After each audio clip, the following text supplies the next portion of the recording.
With just 2 preseason games left on Miami's schedule, there's still a debate as to who will start at point guard for the Heat. We'll break down the latest news on who gets the nod moving forward. Plus, where does the Heat rank on ESPN's watchability ranking? And we look ahead to tonight's matchup versus the Brooklyn Nets and what to expect. All that and more in today's episode of Locked On Heat.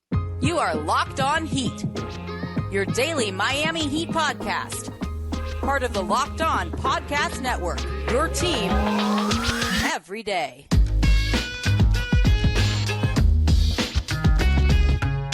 All right, welcome to Locked On Heat, your daily podcast on the Miami Heat. I'm Wes Goldberg. Joining me as always is David Ramil. However you're tuning in on YouTube, Odyssey, or your favorite podcast app, thanks so much for making Locked On Heat your first listen every day. Great show for you today. We'll get to whether or not the Heat are fun to watch before looking ahead to tonight's penultimate preseason game against the Nets and who we expect to play. But let's start with the news out of Heat practice yesterday, and that's that Kyle Lowry is no longer on a minutes restriction, David, that he still expects to start at point guard this season as well. So Eric Spoelstra was asked about this, as he always is, still has not committed publicly to his starting lineup. But given that the minutes restriction, at least they're saying, is no longer a thing, right? And remember last year, he came back from like a 15-game absence. They limited him basically between 23 and 26 minutes a night, essentially, for the rest of the regular season and for the playoffs. And he played much better, but he also came off the bench behind Gabe Vincent. Gabe Vincent's no longer here. Kyle Lowry and Josh Richardson are sort of embattled in this point guard battle here. A little bit of a point guard controversy, but should be also mentioned Sunday night's game against the Grizzlies. Kyle Lowry got the start. Also worth mentioning in that game, Josh Richardson was not available for that game. So very tough to figure out who Spo is going to go with that point guard. I'm not even sure he knows, although I figure at this point he's got to have a pretty good idea. Based on the news out of practice yesterday, do you think that this is a strong hint that Kyle Lowry is going to be the starting point guard on opening night? I haven't wavered from that. I think that's been pretty much his job to lose. And I think everybody keeps getting lost. You know, you mentioned what happened last season. He played better coming off the bench. He played better because he sat out for like a month. And during that time, which many people wondered whether or not his career with the Heat was done, whether they just trade him or buy him out or figure something else out with his contract. And he wound up coming back to everybody's chagrin, and he wound up being effective in that role of the bench. He came back healthy, and that's why he played better. And I think he's healthy now. That's why the minutes restriction has been lifted. Given that, I still think he's going to start, and I think Josh is going to come off the bench. I'm starting to lean that way also. At this point, it would be a little bit of a curveball to start Josh Richardson at point guard, and not just because I think Kyle Lowry has played pretty well in the preseason. Yeah. But even when Josh Richardson is on the court, he said yesterday after practice that he's been getting reps exclusively with the point guards at practice and at training camp and all these things. But I'm watching these games. The game that he played, he didn't play point guard basically at all, right? Like when he was on the court, it was either with Kyle Lowry or it was with Tyler Hero. And one of them was usually handling the ball. Like even Drew Smith, who doesn't really do a whole lot of anything on the court, has played more point guard than Josh Richardson during the preseason, right? So to start Josh Richardson at point guard, and I understand that the Heat don't really need a nominal point guard when you have guys like Tyler Hero and Jimmy Butler and Bam Adebayo who can control the ball. And that would be, I guess, the one swerve, right? Is look, Jimmy hasn't even played at all this preseason yet. We'll get into whether or not he's going to play tonight against Brooklyn. But so far, as you and I are recording this, he hasn't even played. So does that change maybe the balance of the chemistry and all these things, that if he's in that starting lineup, then you don't even really need Kyle Lowry? And maybe I think there's something to be said about Kyle Lowry kind of plays better without Jimmy Butler, and Jimmy Butler kind of plays better without Kyle Lowry on the court. It actually had made sense for Spoelstra to split them up last year. So I don't know. We'll see. But based on all these things, based on the fact that there's no minutes limit on him, based on the fact that he's healthy, and based on the fact that there's not like this amazing other option out there, right? They haven't been grooming a Gabe Vincent for a while the way that they had last year, where Gabe Vincent was even arguably better than Kyle Lowry 2 years ago in the playoffs, right? So you could there is no Gabe Vincent on this roster. So you could say, like, look, it's not we don't have any great options. Kyle Lowry, at least he's reliable. He gets the table set for everybody else. He pushes the pace. He does these things. And by the way, if we start him, we kind of avoid any sort of locker room tension and locker room problems. Yeah, I think that's fair. We talked about Tyler's role in the last episode, and I think like it makes sense to kind of have Kyle playing alongside Tyler, because I think for one, he doesn't need the ball as much, and you want to see those lineups where Tyler gets to cook and stuff like that. And I don't know. Again, we haven't seen Jimmy play at all in the preseason, so we wonder how that's all going to blend together. But I kind of like that pairing a little bit more than the Josh Richardson Tyler Hero pairing, because I think Josh is going to want to do some things on ball. He's going to want to be able to create a little bit more for himself. At least that's his expectation. He has. I mean, it also keeps Tyler off the ball a little bit, which I think the Heat don't want Tyler Hero on the ball all the time as much, right? Yeah, right. Yeah, we talked about that, because I mean he can over dribble, kind of dribble out a shot clock, and then all of a sudden he's got to put up a shot, which can sometimes go in. But he's an elite catch and shoot guy off the ball too, coming off of screens and all these things. If you can mix some of that in with a real point guard, that can help. That could be helpful. Now, I guess you could do that with Bam or Jimmy as well. Like nobody's stopping them from passing Tyler Hero the ball coming off of a screen, but. What do you make of the concern? And I know a lot of people have mentioned this to us. What do you make of the concern of playing both Kyle and Kevin Love and seeing them both as negative, defenders, along with Tyler Hero, who's not a positive defender at this point in his career yet? I mean, they played Kevin Love, Gabe Vincent, and Max Strus together and made the finals. Like, I don't know that it stops this team as long as Bam and Jimmy are available, right? So, at this point, honestly, like I know that, Miami Heat fans and the Miami Heat themselves are obsessed with being a great defense and an elite defense all the time. I'm kind of bored of the defense thing. I would rather them be a really good offense. And by the way, high-end offenses have actually translated more towards regular season wins over the last basically half decade than elite defenses. Now you have to reach a certain threshold defensively to win the championship. But I don't know that the Heat can just think championship or bust right now. They got to think, hey, we can't be in the play-in tournament again because it was real close last year. So I would lean towards offense if it was up to me. Now, just because Kyle Lowry doesn't have that minutes restriction, he could kind of still play that Kevin Love role where they start games. And you've brought this up before, David, where they start games and then maybe their early substitutions out. And they're not playing 35 minutes. They're not playing starters minutes, even though they're starting. And they might not even be closing games, especially in Kevin Love's case, depending on the matchup. And I think with Kyle Lowry, it could be very much like last year. Like people forget he didn't start, but he closed a lot of games when he played well. And then when it was an off night for him, they would go with Gabe Vincent or somebody else. I think they still have that option, even if they start Kyle Lowry, right? You could still get into the different rotations and different substitution patterns and all these things that end up closing halves and closing games with different kinds of lineups. Just because there's not a minutes restriction, I still don't think we're going to see him playing 30-plus minutes a night. I don't think that makes sense for him at 37 years old. And you want to keep him fresh. Part of the reason he was on a minutes restriction last year isn't because he sucked or something. It's because there was a point in the season where he led the league in minutes played. Like he played so many minutes because the Heat were dealing with so many injuries early in the season that it wore on him. And he's talked about this publicly. But you can keep those minutes down and control them and, kind of marathon, not a sprint this thing. And I think that would behoove Lowry. I think it would behoove the Heat. I think it would help everybody all the way around. We're all feeling behooved here. I agree 100%. It's like, you know what? You want this to be a long playoff run again. And I think Kyle doesn't seem likely to get moved. I know we talked about the possibility at the trade deadline, but that's months down the road. For now, if you want to stay within the thick of being a team that can avoid the play-in and perhaps even contend for home court advantage in the playoffs, you start them, you play them 25 minutes a game. I think that's fair. Keep them under the 30-minute threshold for sure.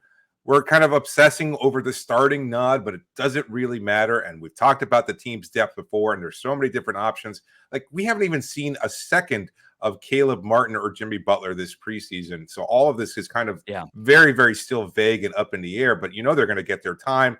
And we still have Haywood Highsmith. We have other guys in this roster that need playing time as well. Speaking of that depth also, like if you start Kyle Lowry and Tyler Hero, part of the benefit then is that you can get into that second unit with Tyler Hero maybe running the show, a Tyler Hero Cooks lineup with guys like Jaime Jaquez and Haywood Highsmith and Nikola Jovic and all these guys that people are so excited about. So that could also be part of this too, is the calculus Spoelstra has in terms of what rotations, what lineups he wants to get to throughout the entire game, not just, to your point, David, the one that starts the game, which doesn't usually end up being the most important one. So we'll talk about all this more. Plus, are the Heat fun to watch? I don't think they are. I'm going to tell you why after this.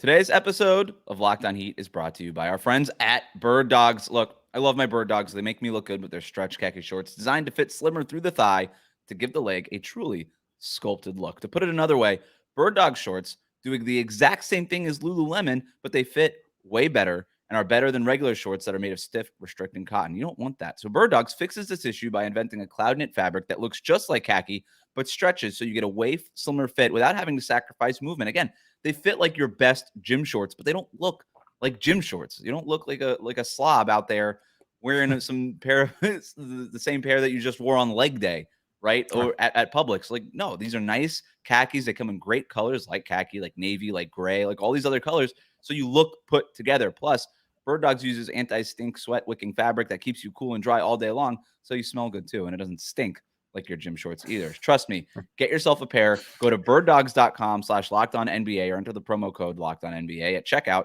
for a free Birddogs water bottle with your order. That's birddogs.com/LockedOnNBA for a free water bottle at checkout. You won't want to take your Birddogs off. We promise you.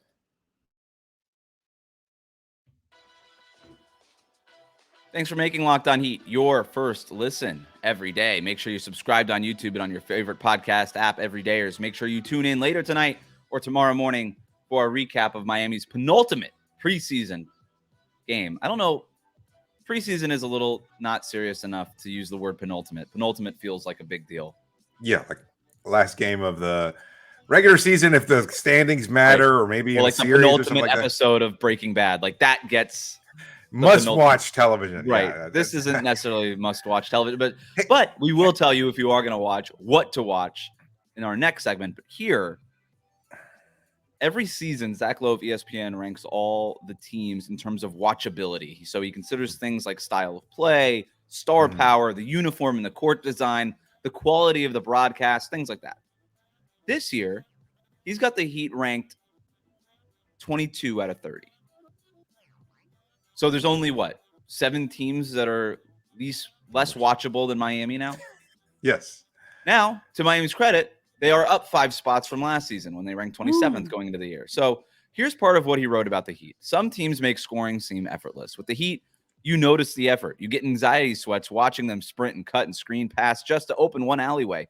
Miami last season was 26th in offensive efficiency, 29th in pace, 28th in dunks, and first among good teams in making you wonder, are they ever going to score again?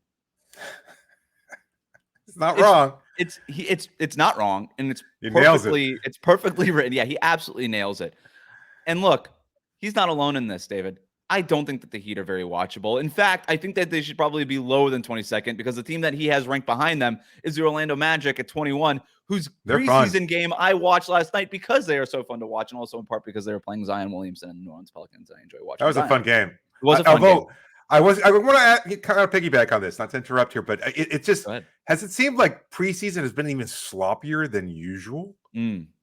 Am I a little more jaded at this point? Because I'm not expecting like these incredible, but there was just a lot of like putting up 3, bad pass, turnover, putting up a 3, bad pass. It's like 6 possessions and nobody's even scored. And it's just like, I know this is preseason. Maybe it'll click at some point, but maybe I'm just so kind of still wired from this deep playoff run for Miami that I'm thinking like that's the last basketball you watched was NBA Finals, like perfection between the Heat and Nuggets.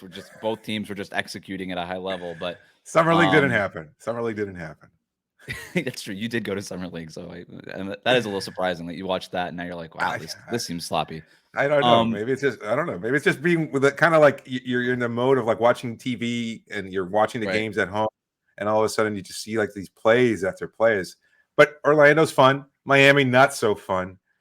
I have been on this, by the way. We hate watching this team during the regular season. We hate watch and hate cover this team in the regular season. They are god awful to watch. I think some Heat fans would say, "Oh, we love the screening and the cutting. It's basketball purity." It is.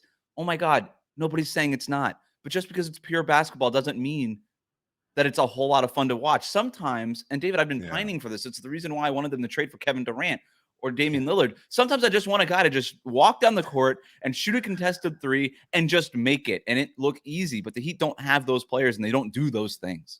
No. Like what Heat player will top 40 points in a game this year? None. I don't see it. Like maybe Tyler flirts with 30, maybe Bam and Jimmy have like a big monster game, but like somebody who's just going to go out there and get you buckets like that and put up those kind of points, those numbers that make the watching of these games more interesting. I don't think that player is on Miami's roster, and it makes it difficult to see them. And what Lowe says is really on point. Like they milk the shot clock down to the last second, and maybe it's a Tyler Hero fadeaway and contested in the lane or something like that. Maybe it's a corner three from Highsmith or something like that, or Kevin Love maybe. But these aren't fun possessions to watch. They're not moving the ball with intent, to echo Eric Spoelstra. Right. It's just kind of like, we have to do something. They are moving it with intent, but this is not a team and that's sort of the problem. Sometimes I don't want the intent, with all the movement. Sometimes just get it done, boy. Yeah. Where's LeBron driving down the lane, flying death machine, and just dunking it and saying, "The hell with your intent. I'm LeBron James." That's the stuff that people want to see. You and I had talked about this last year, how little the Heat were even on like the House of Highlights Instagram page. It wasn't like, right. and you don't you could, and people will be tempted to blame the national media for not paying attention to the Heat. Tell me the highlight that didn't make it. Like there's just like Tyler Hero's game winner on against the Utah Jazz on New Year's Eve made it. That was maybe the biggest highlight of the year for them. Yeah. And so there's not a whole lot of highlights to go around. There's not a whole bunch of stuff these like little 5-second snippets that House of Highlights or ESPN or all these places are ignoring, And so 28th in dunks. I mean, that's it right there. 28th in dunks. You know what they lead the league in is stuff like boxing out and not fouling. It's really hard to build a highlight package around not fouling. And boxing out.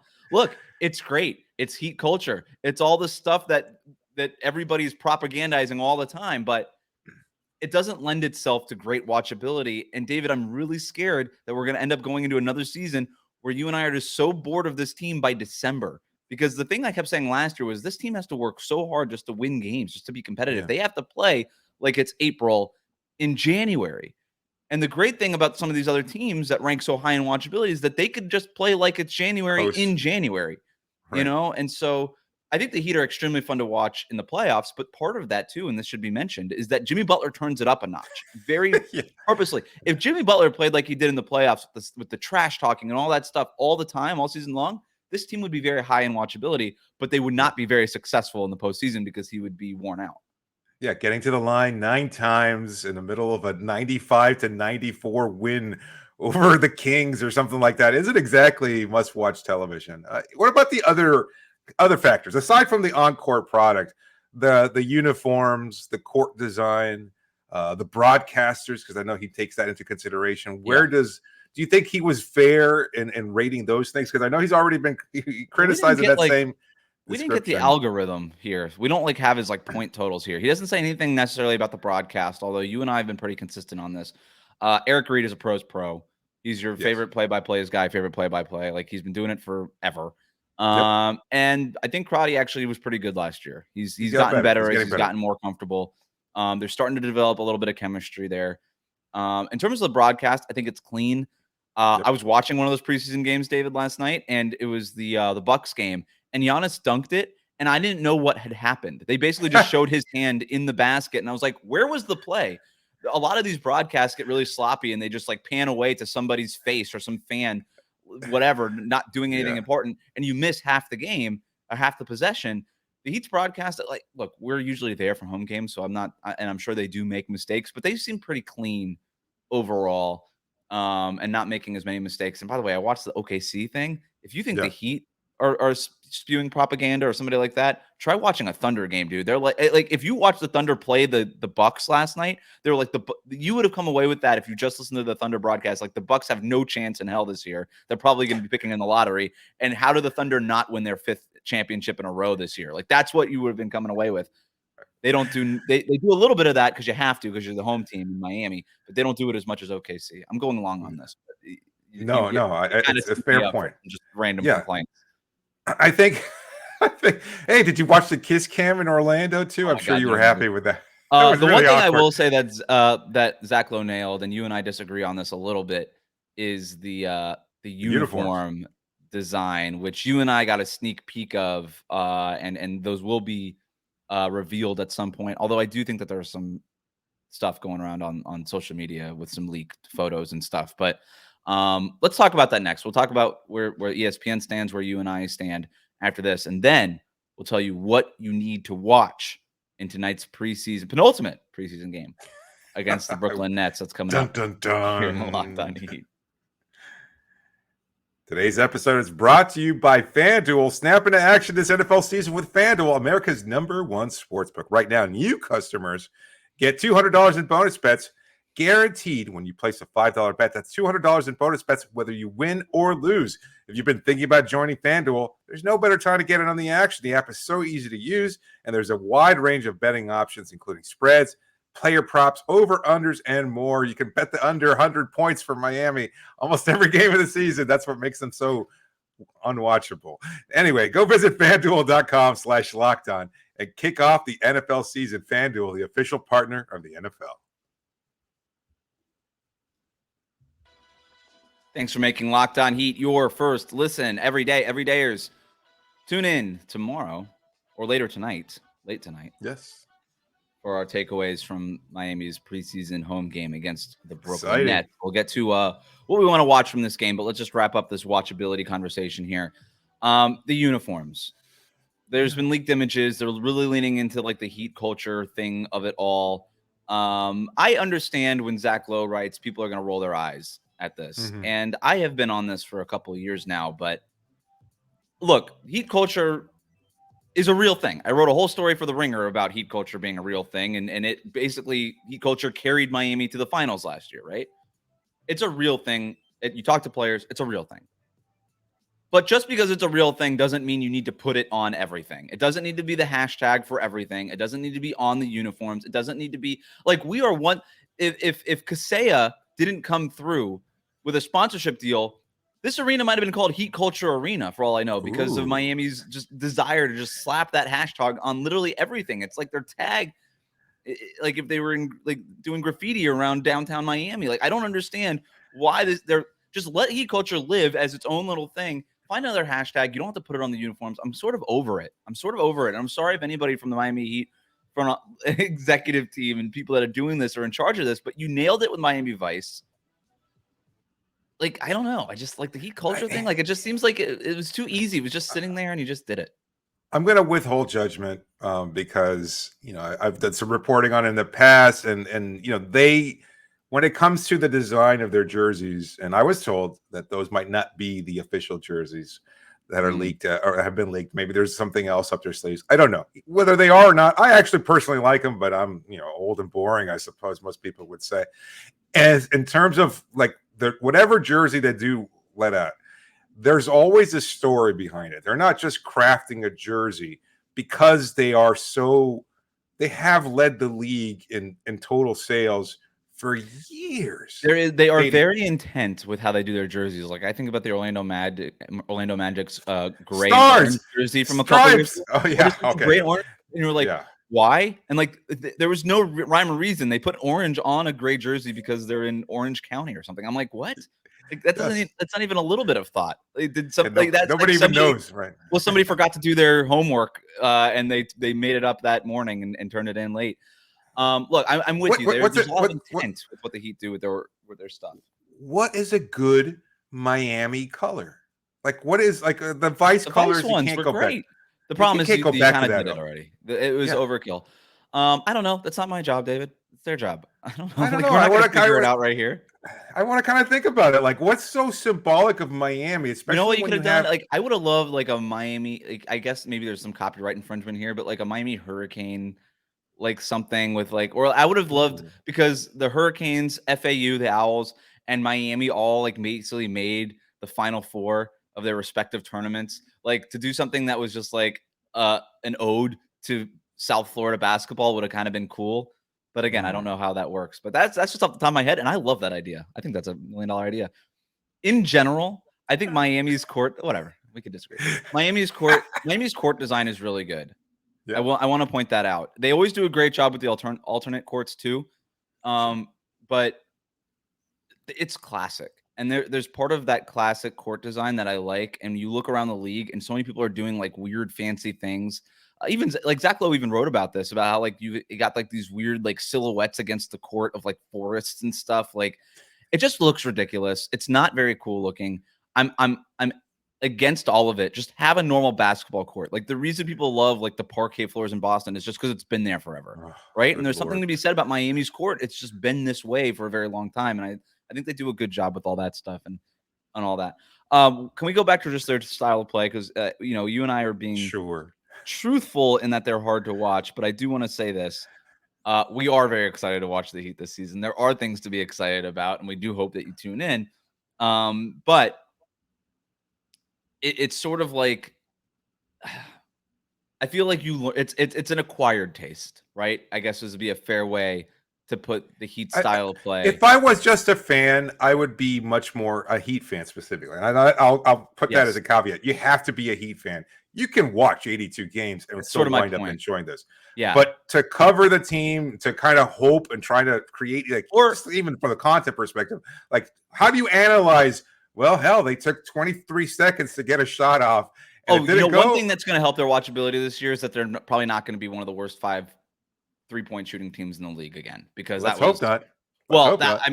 hope not. They're probably not going to be number 1 in 3-point percentage like they were 2 years ago, but they probably won't be like the worst like they were last year either. Also, to your point, David, like if you're a Sacramento Kings fan, I don't know that you have a whole lot of reason to watch the Heat on League Pass, right? Like these are basically League Pass rankings ranked against the other teams. Like if you're just a neutral NBA fan, I don't know that you're going out of your way to watch Miami in December and January, but you do really want to tune in when they're in the playoffs, because that's when it gets good. What to watch in tonight's Heat game against the Nets, the penultimate preseason game, as we're putting it. In other words, the second to last preseason game. I got 2 things. All right. We're calling this we don't really know. We don't have a name for this segment yet. We're kind of loosely calling it the algorithm, right? Kind of like how your Spotify and Amazon Prime recommends things for you. It's Locked On Heat recommends. All right. So we're doing the algorithm here. 2 things that the algorithm is pulling up that I have. I don't know what your algorithm is telling you, David. But the first thing is who plays for the Heat. That to me is the number 1 thing I'm watching for. This is their best chance at a dress rehearsal in this preseason if they want to do it during a game. Eric Spoelstra said yesterday that, hey, they want to try to get to a dress rehearsal at some point in the preseason, but that could just be in practice. I would argue that a practice is not a dress rehearsal. You kind of want to go against another team. But the last game of the preseason is in Houston, and I don't know that they're going to want to take all the entire team to Houston in the first place, or wait until the last game of the preseason to do that dress rehearsal on the road. So if there was going to be a dress rehearsal in a preseason game, it would be tonight. In other words, that's when Jimmy would play. That's when Caleb would play. That's when Nikola Jovic would show back up. Does not sound like Jaquez is going to be available, but Butler, Jovic, and Caleb are all partial participants in practice on Tuesday. So that's what I'm watching for. Is this Miami's dress rehearsal? That is one thing for sure. I thought Jimmy would play tonight. I don't know if I'm predicting it necessarily, but I think Jimmy plays tonight because he wants to at least play one game. And it maybe matters little to him, but I think just to go out there and just get a taste. Stretch your legs a little bit, yeah. First half only. He won't be out there in the third quarter, whatever. But just to go out there again and kind of get a taste for it, I think we absolutely need to see it. The other thing I have is Ben Simmons. Like I watch Ben Simmons like that. If you want interesting, he is like the encapsulation of all the criticism that the NBA gets for being a soap opera. Look no further than Ben Simmons. He is the soap opera of the NBA over the last few years. He said he wants to be an all-star in like the Australian Vogue that takeout that he was a part of. He wants to be an all-star again this year. And look, man, he's had some moments this preseason. He kind of looks good. He's played a bunch of minutes. He's shooting 50%, 58% overall. He's totaled 24 points, 21 assists, 13 rebounds, and 5 steals in 3 games. I think he's going to be a test for the Heat to defend, especially in transition. He looks good. I'm kind of excited to see what Ben Simmons looks like. Yeah, that is a difficult matchup for Miami. Like, who picks him up? Is it Kevin Love? Like, I mean, does he even play tonight? Like, I wonder. You know, it's a big question there. So it's going to be interesting. I like Brooklyn. I talked about them in this week's Locked On NBA episode as a team that's on the rise or a team that's kind of doing something. They're going somewhere, and I think I like the way that you're building a team now without a clear superstar, or at least not the way that they did a couple of years ago. They were a fun team like 4 years ago. And then they said, you know what? Let's blow this all up. Let's get Kyrie Irving, noted. You're such welcome an guy in the NBA locker. nerd. This is why you're able to do podcasts 6 days a week. It's like you prefer the Spencer Dinwiddie. Who else was on that team? Like the Karis LeVert Brooklyn Nets. Yeah. No, D'Angelo James Russell, Harden, Kyrie Irving Nets were way more fun. They didn't do anything. They didn't win anything. That was kind of the reason why they were so fun. But when they did play it, like those 2 minutes they played on the court were amazing. But after years, like after they had traded all their picks and they were one of those bleak teams with no outlook whatsoever, they kind of retooled themselves and had this really fun group to watch with Jared Allen. And I mean, that was a group. And they were like, you know what? Let's just go for superstars. The team went 500. People like romanticize that Brooklyn Nets team. It's like, we're really building something here. It's like, you went 500. You found Karis LeVert and Jared Allen. We've talked about 41-41, the 2016 Heat, forever. And that was like one of the funnest and absolute worst. Was it a good team? But it was a good team to watch. Like it was emotional. Like you got caught up in it. Like, you know what? As much, I was an early Marlins fan, and the 97 team was really fun because a lot of the players were like stars and they were brought in, and that was the whole thing, right? When they were going up against the whatever matchup it was in their series. I want to say the Indians. Which was like the 97 series? 97, yeah, 97. Cleveland. Yeah. Yeah, it was bought. I remember what's his name, Bob Costas, complaining about the way Huizinga had bought all these players and everybody trashed him. And to some degree, he was right. And they blew it up. Right, the very next season, they traded all these great players away. And then they started building through their farm system. They had a good pitching staff. They had a good player here, a good player there. And then they kind of started building up. And then the next time they went to the series, a lot of those guys were still holdovers from that team. And that's what made it so worthwhile. To me, the 2003 World Series, tops 97, just likability. Like the fact that these guys came up and had these big moments. People ignore that they went and spent a bunch of money on Pudge Rodriguez, and then they traded for Derek Lee to fill their first base need at the trade deadline and all these things. It's not like this was just a bunch of homegrown guys, although it was Miguel Cabrera and Dontrelle Willis as rookies. They did bring back Jeff Conine, but he left. That's right. After 97. So, I've got late 90s, early 2000s Marlins baseball ready to go. I don't know how this relates to what we're talking about. The Brooklyn Nets being watchable because they are building back more up watchable the right way. than the Heat. I don't know who's going to score on that team either, man. I don't know who's going to top 40 points. That's the thing. I don't know. That's a team just made of NBA nerds' favorite players, like Cam Johnson, Mikal Bridges. People act like they're the Hall of Fame, like first ballot Hall of Famers. I think they're fine players. Yeah, I like Nick Claxton quite a lot. I think he's probably you wrote about him last year. Yeah, I think he's the second or third best defensive. Probably third best defensive center in the Eastern Conference behind Bam and Joel Embiid. But wow. Anyway, Jared Allen erasure here. Jared Allen still is not grabbing any rebounds. He's still being out rebounded by the Knicks as we speak. He's also injured right now, so we'll see. But my point is, I'm a little excited to see the Ben Simmons soap opera live in person tonight. It's gonna be fun. It's gonna be a fun game. It will be. It will be a fun game. It'll be very watchable, even though it's a preseason game. Make sure you tune in after the game for our takeaways from the game. We'll get an update on our stock watch, our preseason stock watch, which players are hot, which players are not, and everything else that we have from tonight. Thanks for making Locked On Heat your first listen every day. Hit that subscribe button on YouTube and follow us on your favorite podcast app.